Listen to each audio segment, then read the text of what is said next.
Karnataka state वक्फ board जहां बदउनवान अफसरों पर कार्रवाई करने से गुरेज कर रहा है, वहीं शिमोगा में जिला वक्फ अफसर के खिलाफ क्रिमिनल केस दायर होने के बावजूद वक्फ बोर्ड किसी भी तरह की कार्रवाई करने से अपने आप को बचा रहा है।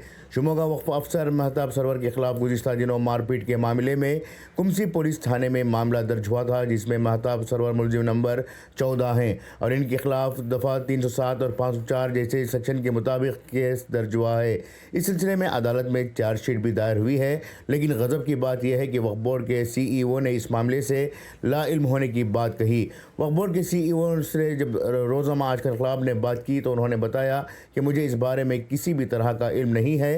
वहीं रियासती वज़ीर बराए औक़ाफ़ ज़मीर अहमद का कहना है कि वो इस मामले से वाकिफ़ हैं और वो जल्द कार्रवाई करेंगे। सवाल यह है कि जो मामला वक्फ बोर्ड के CEO नहीं जानते, इस मामले से रियासती वज़ीर BZ ज़मीर अहमद कैसे वाकिफ़ हैं। भले ही वक्फ बोर्ड के अफसर महताब सरवर को यहाँ कुछ लोगों का सपोर्ट मिल रहा है, वहीं इनके खिलाफ कानूनी शिकंजे भी कसे हुए हैं, बावजूद इसके रियासती वक्फ बोर्ड खामोशी इख्तियार किया हुआ है। ये पहला मौका नहीं है कि महताब सरवर पर इल्ज़ाम लगाया गया है, बल्कि इन पर मुख्तलिफ मामलात में वो मोरिद इल्ज़ाम ठहराए गए हैं।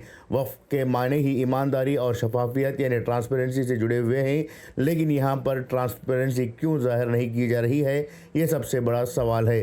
सवाल ये भी है कि क्या रियासती वक्फ बोर्ड के चेयरमैन अनवर बादशाह आने वाले इलेक्शन के मद्देनज़र वक्फ बोर्ड के घोटालों और बदउनवानी करने वालों के ताल्लुक़ से नरमी इख्तियार किए हुए हैं। शिमोगा में शर्म की बात यह भी है कि यहाँ के ज़िम्मेदार हक़ और नाहक़ की शनाख्त करना भूल चुके हैं और वो अपने मफादात के लिए हक़ को नज़रअंदाज करने लगे हैं। ब्यूरो रिपोर्ट, इनकलाब न्यूज़, शिमोगा।